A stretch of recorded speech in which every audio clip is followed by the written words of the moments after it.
Hi guys, welcome back to my channel. My name is Rachel. Thank you so much for joining me today. I really appreciate you stopping by. Today I have my lipstick plant collection that I want to share with you.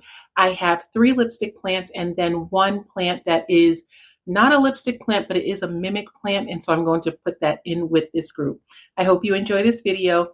Please keep watching and see what I have. Okay, so I'm going to start off with the plant that is not a lipstick plant. This is my goldfish plant. Now this plant right here, I'm sure you're familiar with it. It has blooms that look like goldfish. Goldfish looks so incredibly cute. I love this plant. This was a challenge plant for me as well as my lipstick plants because understanding the type of lighting that they needed in order for them to thrive was a challenge for me. Now for this one right here, I originally had it in a south-facing window. Most of them were in south-facing windows.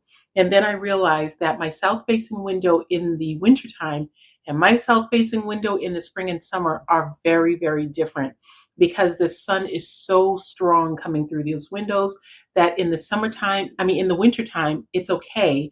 Still a little bit too much, but it's okay. But then in the spring and summer, it's an absolute no-go for this plant. So I actually thought in the springtime when this plant started to decline that it had some type of pest that had invaded it, even though I couldn't see it. But it turns out that it wasn't a pest. It was, well, I was being a pest because I had it in a place that it didn't belong. And this was hanging right in the window, unfiltered, no curtain. There's no tree in that area, nothing. It was just unfiltered and getting full sunshine, full direct sun like a cactus. And so it took mercy on me and it didn't die off. What I did was I had it in that window. I took it out. I put it outside in the east side of my yard in the springtime. And it did really well when it was over there, but some of the leaves still got scorched. But then I just put a couple of other plants around it that it was getting a little bit of shade. And then I noticed, okay, it's not that there's a pest. I am just putting it in too much sun. And so when you look at the foliage, of course, it's nice, beautiful, lush green coloring that you get with this. So it doesn't need to have that full direct sun, but I really wanted to encourage blooms. And so I gave it as much nourishment from the sun as I could, but it was just entirely too much. Now this one here has bloomed for me. It has bloomed a number of times. You just go and look at it and it just has a little spot of orange. And then eventually it turns into a bright spot of a little goldfish. It is just the cutest little thing. And I do find that it looks like the goldfish crackers that you buy for little children. I think they look just like that. It's such a cute plant. Very easy to care for. Right now it is very dry. I normally let it dry out completely. I bottom water it for the most part, but because there are so many tiny leaves on this, what I do in maybe every other watering, I will put it right into the shower and let the shower just drench everything so that I'm making sure I keep any pests off the leaves. And of course, the pests could hide very easily in this tangle of vines. And so I have to try to stay in front of the pest. And so I do that by making sure that I have the preventative measures in place so that there are no pests living in this plant. She is so beautiful and lush. I purchased this plant in the Home Depot and I've had her for about a year now. She is such a beautiful, easy care plant. Again, right now she is still sitting in a south-facing window, but she is definitely pulled back and shaded by another plant. Well, kind of another plant and then a little bit of a wall. It's just pulled back some. So it's really just the tips of the plant that are getting the sun. And I guess it is full sun. It's not full sun as much as it's indirect because the light is kind of going past her like this and then she's sitting there. So she doesn't get the direct sun as much as she gets a big burst of sun. And she seems to be loving it because she looks amazing. How pretty she is. I really love this plant. So she is plant number 1. Okay, plant number 2 is a lipstick plant, and this is my Black Pagoda lipstick plant. This is a beautiful plant. If you look at her, she is so pretty. Look at those black veins going through this plant, and then when you turn her around, she just gets more shockingly beautiful. Look how pretty she is. These leaves are amazing. I have to say, just looking at this plant, I would say that this was it feels like a wax plant, like a Hoya. And but it's not a Hoya, but it is, when I tell you this is a wonderful, wonderful, wonderful plant. The texture of the plant tells me I don't need to water it very often, and I don't. I water this plant maybe one time every 2.5 weeks. And I find that when I do that and I let the soil get more dry, especially since it is in the terracotta pot, I do find that I get more, the leaves started to get bigger when I started doing that. So I definitely know that this is something that she likes. Her leaves are so thick and succulent like that I do treat her like a succulent, which is true of all of my lipstick plants. The leaves are pretty big and thick, and when they start to wrinkle a little bit, tells me that I've gone too far, and I don't like to let that happen. Now this plant does sit in a south facing window. It sits pulled back from a south facing window, and there is a little bit of a shade that it gets from the window. There's slats on the window, and so it does not get direct sun as much as it gets full exposure to the south facing window, and it really does like it. It is probably about 3 feet back from that south facing window. And in all of the places that it's been in my home, that is definitely the spot that it gets the most, no, not the most light, it gets the strongest light, but it is the leaves are increasing in size while it's been there. So I know that this is a good choice that I made as far as putting it in that window. So now my obsession with these lipstick plants definitely came from the fact that I'm obsessed with lipstick. I love lipstick so much. I think it is such a wonderful, wonderful thing. I have I used to buy lipstick constantly. My first thing that I loved when I was a teenager and I started wearing makeup is just definitely lipstick. And so getting lipstick plants was just like a must for me. I needed to have some lipstick plants. As soon as I heard about them, I wanted them. Now, this one right here, I did a trade for clippings on this. I had a whole bunch of plants in my prop box, and I had a whole bunch of plants in one of my prop boxes, and what I did was I took a picture of it, put it on Facebook Marketplace in a group that I am part of for a local community of plant lovers, and I asked if anyone wanted to trade for something, and this was one of the things that someone offered as a trade, and 100% I was like, yeah, I definitely want that. So she is growing very, very nicely. I have had her for close to a year now, maybe about 10 months that I've had this plant right here. And I did fill it in with another I got a little starter plant in one of the nurseries near me, and so I put that in with the clippings that I had to make it a little bit more full. And I love the size of this plant. I wouldn't mind if she were bigger, but the size of this plant is just perfect to me, especially because she is a very weighty plant. The leaves feel very rubbery. They don't even feel as if they're real, but they are. Now, she also puts me in the mind of the fishtail or the mermaid Hoya. I'm trying to remember the name of the Hoya that looks like a fishtail. But anyway, I'm sure you know about it. But I wanted that plant so badly. But after I got this one right here, I kind of felt as if I had that feeling satisfied, because it kind of has the effect of having that mermaid tail like that Hoya does. And so since I got this one, it's not that I've stopped wanting it as much as I kind of just feel like, okay, I'm good. I'm satisfied with this. I'm very content with her. I mean, this thing is something that you can touch. You don't have to worry about it being fragile because it is succulent like. And so I just love it. I love plants that I can just go and just touch and not feel nervous about it. So this is plant number two. Two more to go. Now, the next two plants that I'll share with you again are lipstick plants, and this one is the curly lipstick plant. She's beautiful. She has so many different shades of green showing on her because of her curls, and we've been through so much together.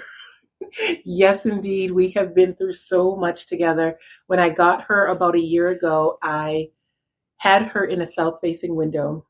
She hated it, and I didn't realize it, because in the wintertime, it was okay for her to be in that south facing window. But when it came time for the spring, that window was torching her. I mean, she was completely getting fried, but I thought that she was being infected by some type of a bug. And so I simply said, okay, I need to do something to prevent the bugs from eating her up. What I did was I put her outside on my north facing patio, and she started to thrive. Oh, she was doing so beautiful. When I would get beautifully, when I would come home and I would go into that door, I would stop and stare at her every single time. So I'm just like, oh, the bugs went away and it's doing well. There were no bugs. I was the only pest that was bothering this plant. There were absolutely no pests in her. I was frying her. And now that I see, you can look at her, you see that she still has some areas where she has scorched leaves, but the leaves are still holding on. They don't want to come off, and so I'm not going to remove them. If they're not bothering the plant, I'm not going to touch them. She is very long now. She has recovered from all that I put her through. My poor plant baby was struggling and she was trying so hard. She knows I talk to this plant all the time, so she knows how much I love her. And she was trying to hold on for me, and I just didn't know what I was doing.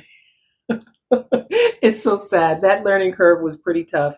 But now I know for this spring, I have a ton of plants that are next to south facing windows that I'll have to move by the time it comes for the springtime sun to happen, because most of the window space that I have is south facing, but it is too strong for so many of my plants. And this one is definitely one of them. I mean, this is a nice lush green plant, so of course this one wouldn't need to have full sun like that. It can definitely be pulled back. Now, right now, this plant is living and thriving in my north-facing window. This plant lives in my dining room. And in my dining room, I have a window that I was using to rehab plants. And I did share that with you in my plant tour of my dining room slash office. And this plant was in that window just trying to recover from me torching it. And while it was there, it did so well that I realized, okay, this thing again doesn't need all of that sun. And so now her leaves are beautiful and they are thriving. She's growing nice and long again. She was nice and long before, very, very lush, but she had more short branches that stuck up like that. Hopefully this spring and summer, she'll be able to get that back when I put her back outside. I do I do shower water this plant because she has so many small curvy leaves. I definitely shower water her. So that means she gets a full scope of water, top, bottom, just sprayed all over. I literally put her in a shower and let her sit there after her shower, drip dry, and just absorb a lot of the steam that happens in the bathroom, all of the moisture. And she really does like that. So far, she's completely fine with it, and she has been thriving. So I am really happy about her. She is at her tip top shape right now. She was watered 2 days ago, and so she's doing really, really well. And she is just so incredibly pretty. I love this plant. She has not bloomed for me, and I'm hoping that now that I have her out of that full scorching sun, she will bloom this year. I'm really looking forward to that. I would just love to see little lipsticks coming off of this plant. Hopefully I'll get them. Okay, now for my last lipstick plant. This is my baby. I love this plant. This plant is so beautiful. She is so big, so heavy, and I love this plant. This plant makes me so happy. I look at her leaves. Look how beautiful they are. She has not bloomed for me. I am totally looking forward to seeing her bloom and to show me and just show how beautiful she is and how happy she is. She was watered 2 days ago, so her leaves up top are a little bit heavy, but normally she has spiky curls coming off the top of her, just waiting for the springtime to come around so that she can give off some beautiful lipsticks. I am so excited. Look how big the leaves are on this side. Aren't they huge? They are so big and pretty. Look at that. They are beautiful. This plant, again, gets full shower when I water her because she is so full. I have to make sure that I am getting everything off of her to prevent any bugs from living in her. I mean, if I were a bug, I would want a little house right here so that I could live there and just like hide away beneath these beautiful leaves. And so I can't expect that the bugs are not going to want to live here. And so this is definitely a beautiful, beautiful plant.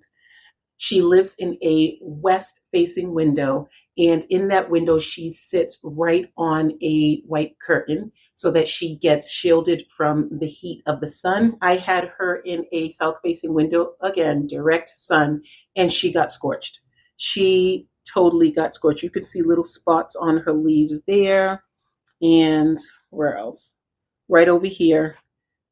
Where is it? You can, right here. You can see where she was definitely just burned by the sun because she was in direct sunlight in the south facing window, and that was not going to work for her.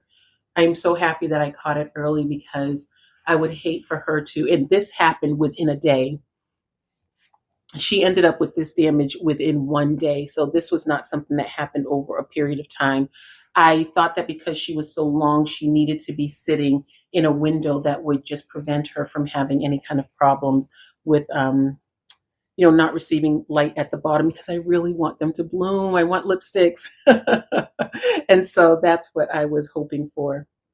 But I don't want to scorch her. And what I am doing now is just keeping her in a west facing window with a curtain that is protecting her. And I may move her to a north facing window come spring and summer because that will be better for her. So there you have it. Those are all of my mimic plants, my lipstick plants, and my one goldfish plant that I have.